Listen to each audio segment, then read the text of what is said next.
बिस्मिल्लाहिर्रहमानिर्रहीम। अस्सलाम वालेकुम नाज़रीन, मैं अहमद फ़वाद हूँ और आप मेरा यूट्यूब चैनल देख रहे हैं। नाज़रीन, अहम खबरों के साथ आज के व्लॉग में आपकी खिदमत में हाजिर हुआ हूँ। सबसे पहले तो एक बड़ी ब्रेकिंग न्यूज़, शाह महमूद कुरैशी ने जो मुलाकात की है इमरान खान साहब से। मामला ये है कि इस मुलाकात के बाद शाह महमूद कुरैशी ने गुफ्तगू नहीं की, जिसके बाद बहुत सारी अफवाहें और चहमगोइयाँ गर्दिश कर रही हैं कि ये हो गया है या ये हो गया है। असल कहानी क्या है, अंदरूनी कहानी क्या है? ना सिर्फ शाह महमूद कुरैशी ने इमरान खान को पैगाम दिया है, बल्कि इमरान खान ने भी वापसी जो जवाबी पैगाम है वो शाह महमूद कुरैशी को दिया है।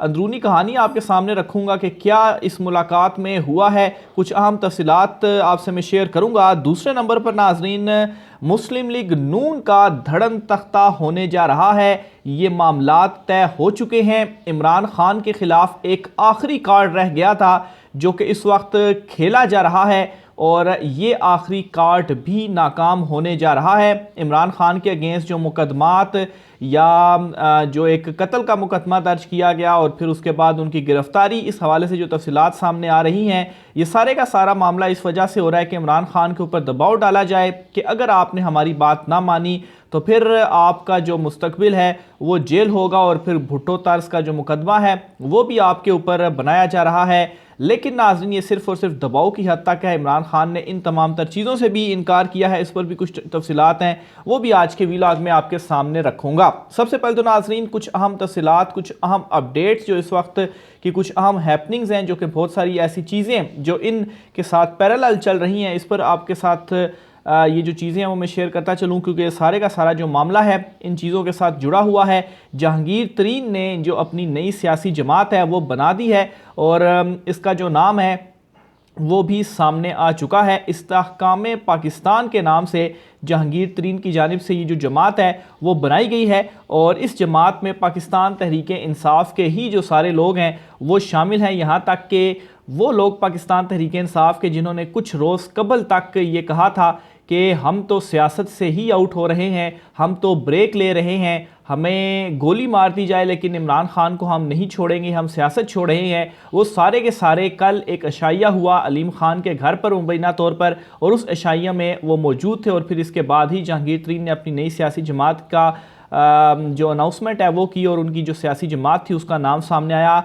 फवाद चौधरी साहब जो कि सबसे पहले छोड़कर गए इमरान खान साहब को, उनसे पहले भी बहुत सारे छोड़कर गए, लेकिन फवाद चौधरी जो थे उनके हवाले से एक्सपेक्ट नहीं किया जा रहा था कि वो इस तरह से छोड़ेंगे।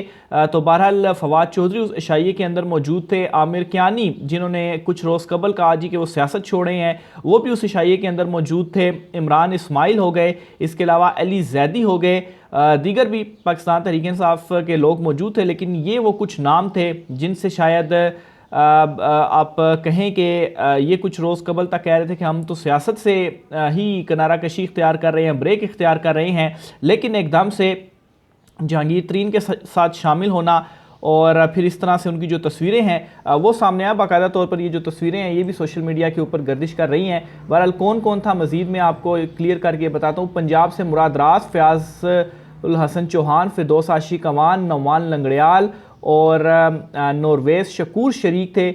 इसके अलावा इसमें फवाद चौधरी, साबिक सेक्रेटरी जनरल तहरीक इंसाफ आमिर कियानी, इसके अलावा मुल्तान से साबिक MPAs ज़हीरुद्दीन, जावेद अंसारी, तारिक अब्दुल्ला और दीगर जो लोग हैं वो इसमें शामिल थे। और बड़ी हंसती मुस्कुराती जो तस्वीरें हैं वो सामने आई हैं जहांगीर तरीन और फवाद चौधरी की भी, और इसके अलावा अलीम खान और इमरान इस्माइल की भी। तो बहरहाल वो कहते हैं कि 13 सियासी जमातों ने मिलकर अगर वो इमरान खान को वो नहीं हरा पाई तो ये जो 14वीं सियासी जमात इस वक्त बन चुकी है तो ये भी कुछ नहीं कर पाएगी। और ये जितने भी मुनहरिफ हो चुके हैं या आप इनको लोटे कह लें, जिन्होंने पाकिस्तान तहरीक इंसाफ को छोड़ दिया है, तो इनका अपना कोई वोट बैंक नहीं है। फवाद चौधरी आज अगर अपने हलके से खड़े हो जाएं और पाकिस्तान तहरीक इंसाफ का टिकट ना हो, इमरान इस्माइल हों, अली जैदी हों, तो वो किसी सूरत भी इलेक्शन जीत नहीं सकते। हाँ, अलबत्ता ये हो सकता है कि अगर इनसे ये कहा गया है कि आप इस जमात में शामिल हो जाएं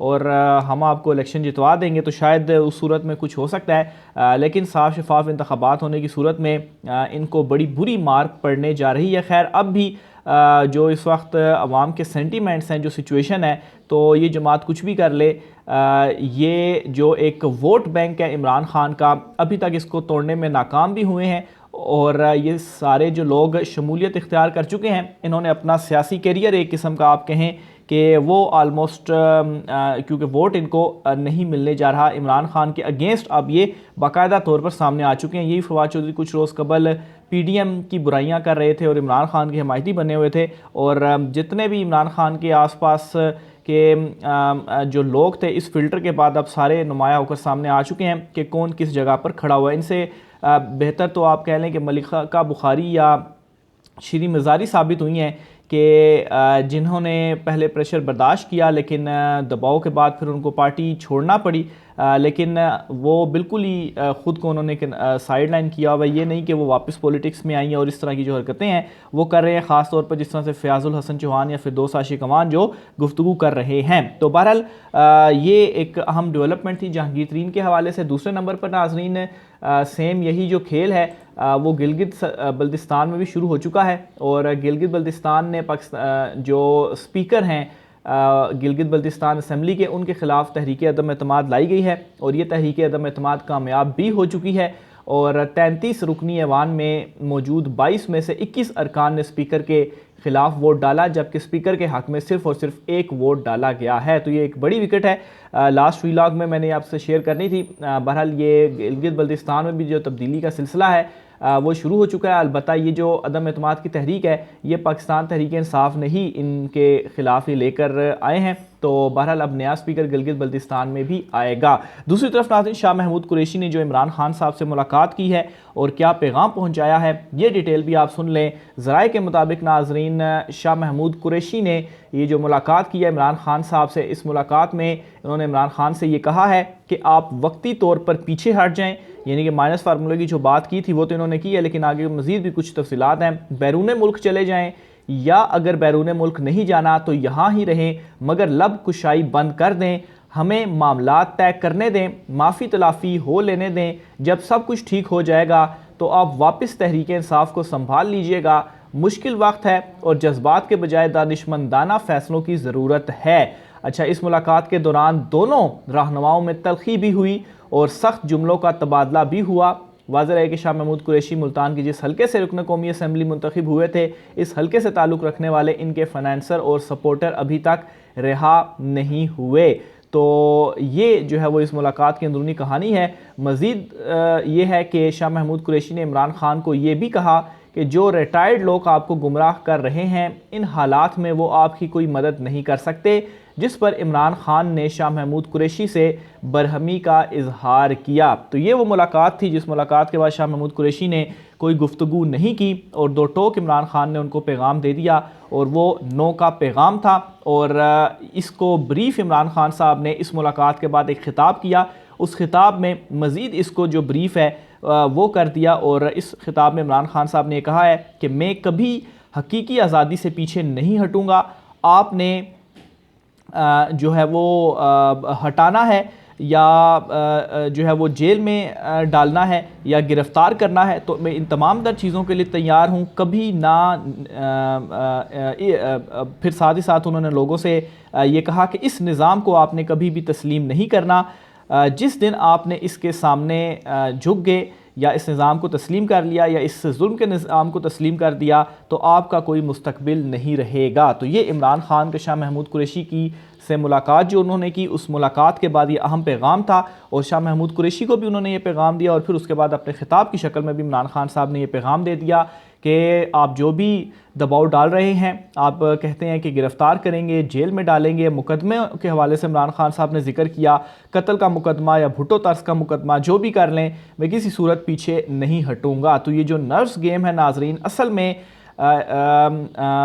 इमरान खान के ऊपर ये दबाव डालकर उनको जो है वो उनके जो नर्व्स हैं वो इस कदर उसको कमज़ोर किया जा रहा है कि इमरान खान ख़ुद पीछे हट जाएं और ख़ुद को वो माइनस कर लें। क्योंकि ये जो एक आखिरी हरबा अपनाया गया है, इससे पहले जितनी भी चीज़ें की गई हैं, पार्टी तोड़ा गया, तनहा कर दिया गया, उसके बावजूद इमरान खान की तरफ से जो जवाब था वो नो का जवाब था।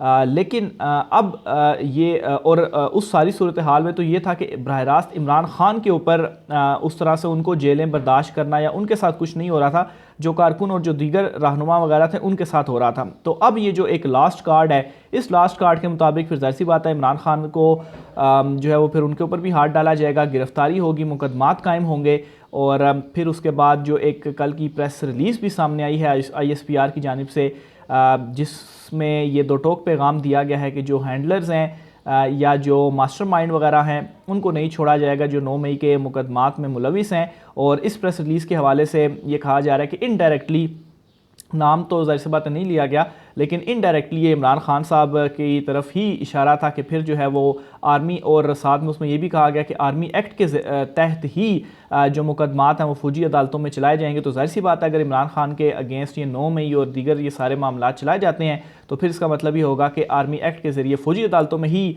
चीज़ें होंगी। और फ़ौजी अदालतों में किस तरह से चीज़ें होती हैं कि ना उसकी कोई कवरेज होती है मीडिया, ना ही मालूम होता है कि अंदर क्या हो रहा है, बस आखिर में एक जो फ़ैसला होता है वो बता दिया जाता है कि ये जो फ़ैसला है वो हो गया है। तो इस तमाम तर सूरत हाल के बावजूद इमरान खान साहब का जो जवाब है वो इनकार का जवाब है, और ये आखिरी कार्ड होगा जो कि इमरान खान साहब के अगेंस्ट खेला जा रहा है।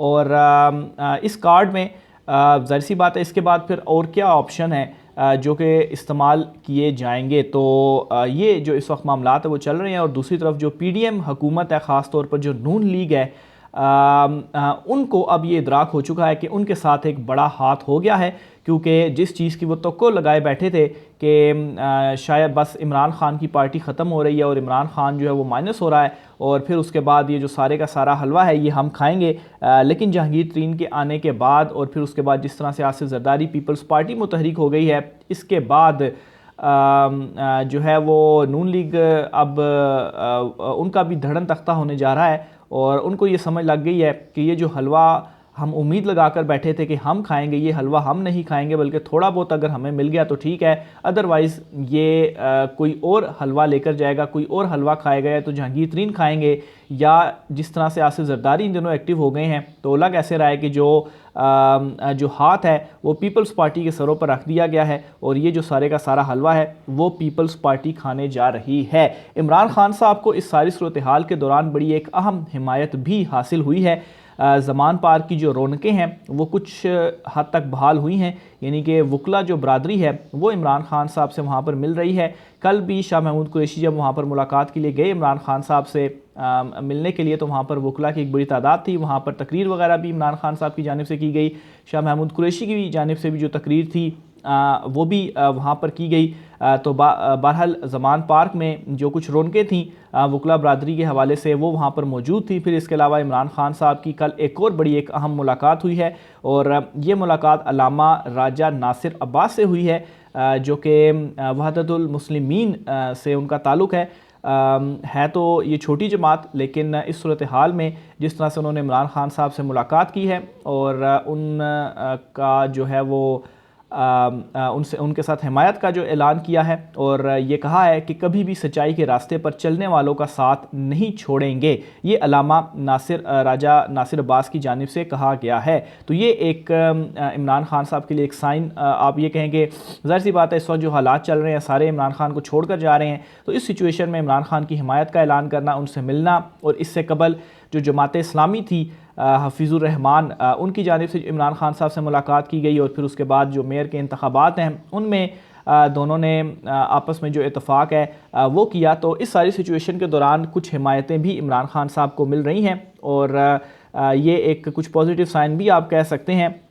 और ये पॉजिटिव साइन ख़ास तौर पर जमात इस्लामी या वहदतुल मुस्लिमीन के लिए जो है वो होंगे, क्योंकि इस वक्त जो इमरान खान की पॉपुलैरिटी अगर ये उनके साथ इत्तेहाद करते हैं और इमरान खान साहब इनके उम्मीदवार के साथ इत्तेहाद करते हैं तो ज़ाहिर सी बात है वो जो वोट बैंक है जो इस वक्त कोशिश की जा रही है कि इमरान खान के से वो वोट बैंक किसी तरीके से शिफ्ट हो जाए, तो अगर इमरान खान कुछ नशिस्तों के ऊपर वो वोट बैंक इस तरफ शिफ्ट करते हैं तो उसमें क्या होगा कि इनकी जीत पक्की होगी। लेकिन स्टिल ये जो सूरत हाल है, इस सूरत हाल में कोई भी इमरान खान साहब से अगर नहीं मिल रहा या उनसे अलहदगी इख्तियार कर रहा है, तो इस सारी सिचुएशन के अंदर अभी जो इमरान खान के साथ खड़े हो रहे हैं तो ये असल में वो कहते हैं कि जो बुरे वक्त में काम आए असल दोस्त जो है वो वही होता है। तो बहरहाल इन्होंने हिमायत भी की है, इमरान खान साहब से जो मुलाकात है वो भी की है राजा नासिर अब्बास साहब और दूसरा जो जमात इस्लामी के हफीज़ुर रहमान साहब हैं। तो ये नाज़रीन इस वक्त की अहम तरीन डिटेल्स थी। राय का इज़हार कीजिएगा। मुझे इजाज़त दीजिए। अल्लाह हाफ़िज़।